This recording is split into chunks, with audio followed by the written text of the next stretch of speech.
Robmacca's Tales from the Attic.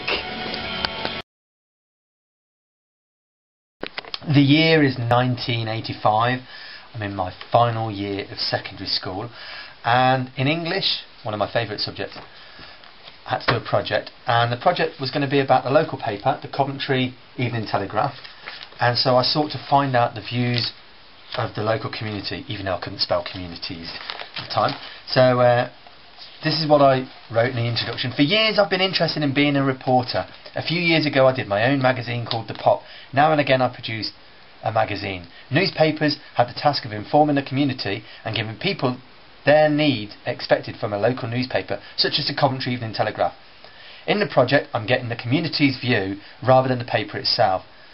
I too will study the newspaper. The study of my inquiry is to establish the value of the community of a paper like the Telegraph, and whether the Telegraph meets the expectations of the local people.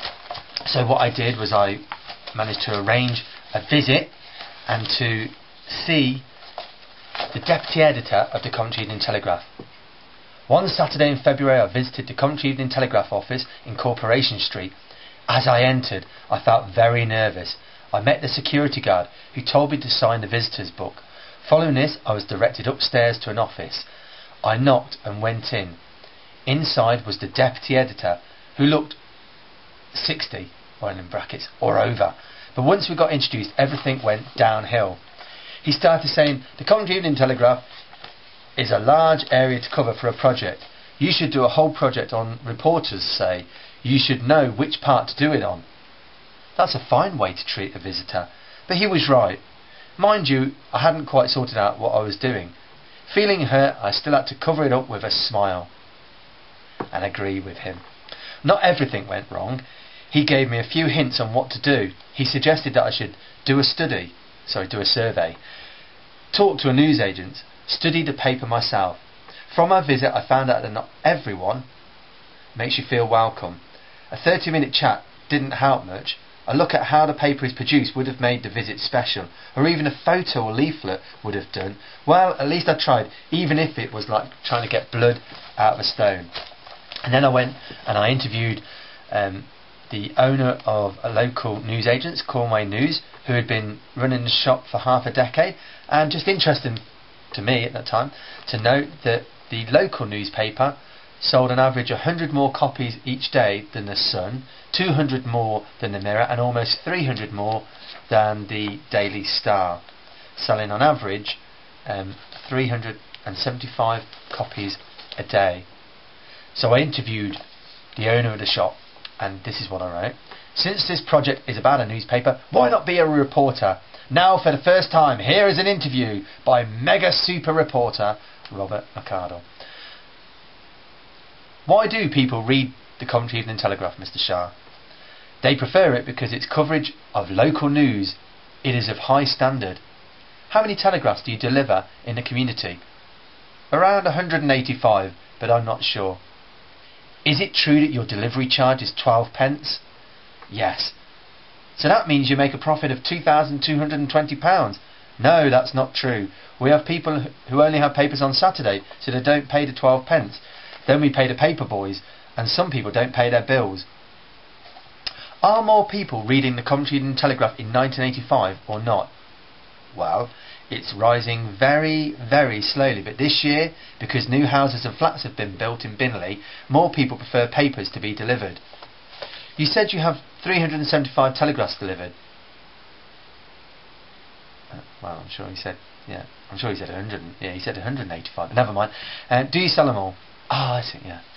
No way. We returned more telegraphs than other papers. The returns last week were 28 Suns out of 1,650, 84 Mirrors out of 1,050, 22 Stars out of 480, and 90 Telegraphs out of 2,250. And then I concluded by saying, maybe not up to Evening Telegraph standards, but for a beginner, not bad. And then I did a survey. My goodness me, look at that, how bad that is. Survey which I did, handed out 80 of these to people who are around about my age, and we got some interesting results from the boys especially. Trying to think of where it was on here I was reading. Yes. Most surprising answer, page 3. But a page 3 of men. This lad said, so what? The most controversial answer, a bit of colour. Effing fed up with reading and looking at black and white pictures. 3 people said that they wanted page 3 girls, and 2 said there should be a sex page. Female answers were, well, they were more grown up, nothing stupid. The most popular answer was more about pop and more about news and bands. The most surprising answer, yeah, me. The answers covered a wide range. So it looked at the adults' view as well, and then looked at the thought of too many questions. Then there was a sample of the surveys, and blah blah blah. It goes on to the final conclusion, which we'll almost get to in a minute. It says, the project has taught me a few lessons, some good, some bad. The first is that to get results, you go out into the community rather than seeing the Telegraph itself. The results were surprising, with different reactions from males and females. The first part of the project was the survey, which I felt was very good. The whole subject was a hard one, but I hope I've approached it in the right way. Since I've done this project, I noted the Telegraph more than before. In my opinion, the Coventry Evening Telegraph is a good local newspaper, but still is not good enough. Enclosed with the project are some old telegraphs, about 20 years old, and my alternative telegraph, which is what everybody in the community would like to have in it. So let's just have a little look in this closing part of this video about what I made. So there's the old telegraphs from dating back to 1968, 1962, and then my whoa-hey new look telegraph. Storm over school acts, and hey, surprise surprise, the posties are on strike again. And then there's our new look, see our sexy page 3 girl, problems page, sports, teenagers. And so we open it up, and hey, look at that, what a school project. It's censored, woohoo, but it's our Telegraph Bird. There we go, some nice little stories there, local news. And then there's more about pop. Oh yeah, Nick Kershaw, woohoo, teenagers and sex, your views. Oh, there was your letters, there was a problems page, there was what's on, there's a little bit about fashion. Then there was local news and kids stuff and TV guide. Yeah, bear in mind, we didn't have computers back then. TV guide, yeah, more classified, blah blah blah. I didn't do the adverts, by the way. There was a women's page, equal rights. There was the stars with Russell Grant.